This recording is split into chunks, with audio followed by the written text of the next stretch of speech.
I'm Keith Cooley, President and Chief Executive Officer for Next Energy, located in Detroit, Michigan in the United States. We consider ourselves a business accelerator. We're a not-for-profit, but a business accelerator for the alternative energy field. We do things in three buckets, if you will. One, we help companies, small companies, startup companies, grow from startup to maturity faster than they could by themselves. We have a cadre of folks that are either technicians, engineers, or business people to help make that happen. Secondly, we've worked with the state of Michigan to try to make sure that we can bring the best of the advanced energy technology and industries from offshore, from Europe or from Asia, here into the states, especially into Michigan, to begin to work here, so that we can bring the best of alternative energy here into Michigan. And thirdly, and maybe even more importantly, we've had a chance to work with a number of the suppliers in the state who are supplying the bigger OEMs, and many of them have fallen on a hard time.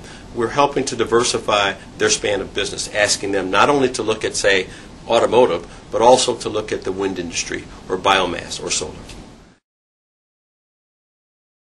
Most of them have been around two particular things. The economy. Michigan is probably the first of the 50 states to go into a tough time around economic problems, and may be one of the last to come out. We've been in a period of almost 10 years now where things have been rough, and there have been huge layoffs and unemployment problems. That's the first thing. The second thing, to some extent, is the culture. Michigan was built around the automobile and productions in the automobile area. And in many cases, people could make a very good living without having to have a college degree or a technical degree. In fact, some people didn't even graduate from high school. Now we have to have those same people who may be employed or not employed or underemployed. We have to help them understand how important it is to get trained, to get the next level of degree. Lifelong learning is important. The one success story is around wind, as it turns out, and it has to do with helping suppliers for the automotive industry understand the need to be a little more diverse in their look at what areas they can actually provide services for.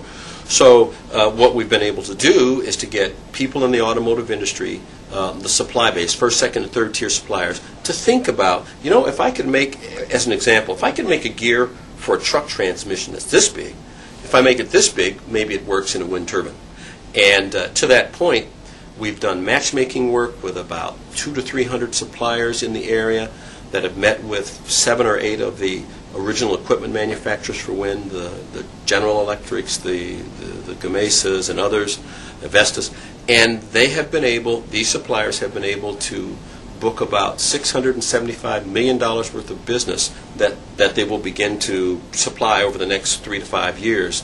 And that's out of about a $2 to $3 billion pot. So we've got folks now that have a better chance of having their businesses survive, and we think probably inside of that there's about 1,500 new jobs that will be available for this area. So we think that's a pretty good story, and we hope to have more of those continue.